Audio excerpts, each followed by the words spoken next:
Hello everyone, I'm Aaron Icaro. I am Ron Andy. I am Aaron Icaro. I'm Jayden Yelti Basco. And I'm Arden Luis P. Alcamenda. And I'm Bay Gazaram. And welcome to Miharas and Beyond.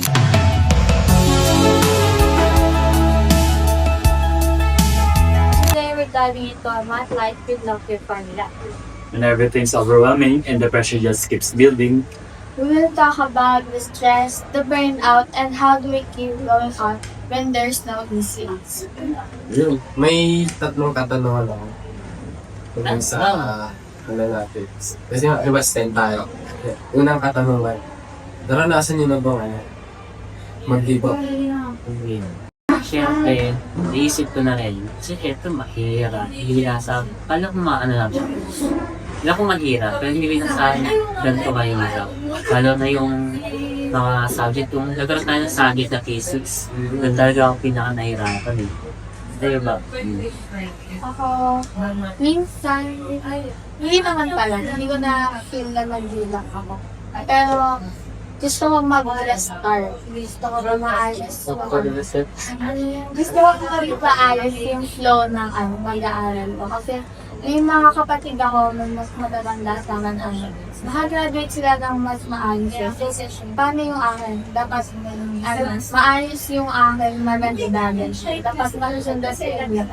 Sa akin kasi, since grade 10, nakakarinig na ako ng tungkol sa mga stay, yung tapos, tinanong ako, may nagtanong sa akin kung ano ba itong tituloy doon sa ngayon.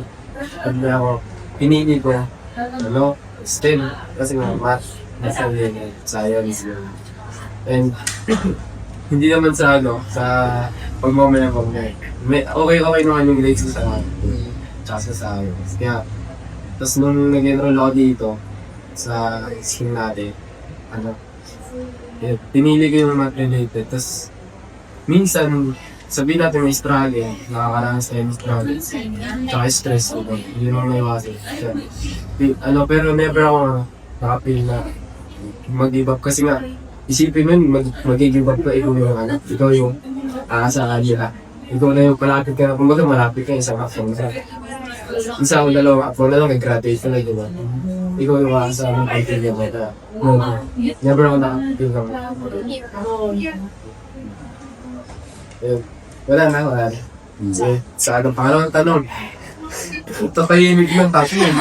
Pangalawang tanong, Tipo, yan, since natanong ko na yung kung naranasan na ba natin yung mag-give up, tapos yung iba nakapagsalit naman. Yung pangalawang tanong, ano yung mga stress or struggles na na-experience natin? Yung senior high school. Hindi, kahit, sa senior high school, sa bahay, sa school.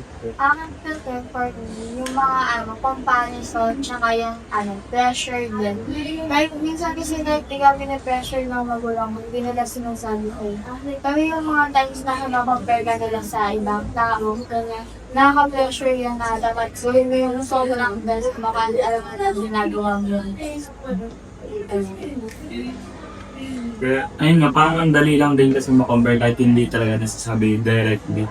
Lalo na kay, pagdating sa bahay, ang ate ko is tapos na ng college and nakakuha siya ng magna cum laude. So parang andun yung bar na kailangan kong abutin.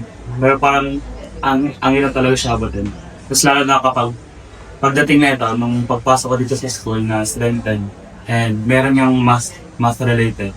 Parang pagpasok ko dito, tapos nakita ko agad na parang yung first day natin, di ba, tinanong tayo ni Mama ata if sino dito yung may math with high honors.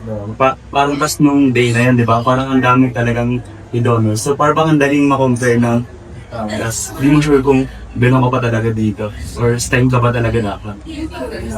Matataas yan sila. Sa classroom pa lang siyempre. Tapos kung isipin natin, i-compare natin sa sarili natin sa mga siguro old batches ng STEM. Talagang parang ang baba natin. Parang dito tayo, tapos sila andun eh. Parang langit at lupa yung difference natin. Iba yung hirap, no?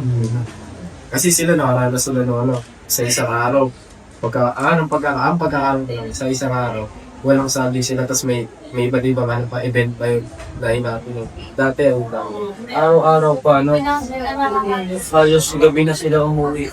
Tapos tayo, parang pinasimple na lang sila.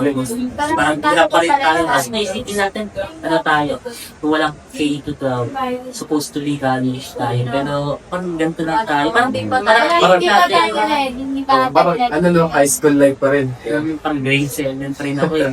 Tapos, ayun, nakaranas nga tayo, di ba, nakaranas tayo ng mga studies. Paano nyo naman makahandle yung studies? Ano, parang tips ba? Tips and tricks. Tips. Gusto niyo tips? Oo, tips. Ito, confident to eh, parang confident eh. Hindi na naman yan. Basta ano, panatilihin niyo lang maging malusog yung buhay niyo. Patulog kayo ng umaga, katulad ko. Umaga, patulog. Hindi ba yun? Iba yun. Ano? Yun. Ayun, matulog tayo ng umaga. Huwag kayong... Sige, dami. Kailangan ba may style? Tulog na siya eh. Huwag yung tulog. Umaga pa ako natulog. Ang akin, alagaan ko yung mental well-being mo kasi dyan nagsisimula lahat eh. Dyan yung mismo nagkakontrol sa'yo kung paano ka mag-keep going sa mga bagay na kinakahanap. Keep your mind clear. Kasi, paano ka makapag-isip ng maayos? Kung yung utak mo, kung lang yung ano-anong bagay na hindi na handakan na. Yung ikaw mo parang ibang tao o sa iba. Yan sila. Alam mo, ano bang ambag na sa buhay mo, di ba? Grabe. So ayun, parang ano, imbes na i-compare mo sila sa mga ganun. Parang pwede pa silang i-look up na parang kung naiisip nyong ano, mag-isa kayo, na-stress kayo, isipin nyo lang, nandito siya dito, nandito tayo, nandito yung mga kaklase nyo. Kumbaga, para kayong hotdog, tapos joke lang. Kumbaga, di mabubuo yung lugaw pag walang itlog. Nakate. Ano, huwag niyong i-take yung pressure as a negative side. Dapat laging positive. Kasi kung walang pressure, hindi niyo ma-enjoy yung buhay ko ba? Sir, dito nga din tatapusin ko lang. Ano niya sa mga Everyone is fortuning Harris and Dian. And if you ever felt overstimulated, huwag kayong mag-alala. Pwede kayong huminga.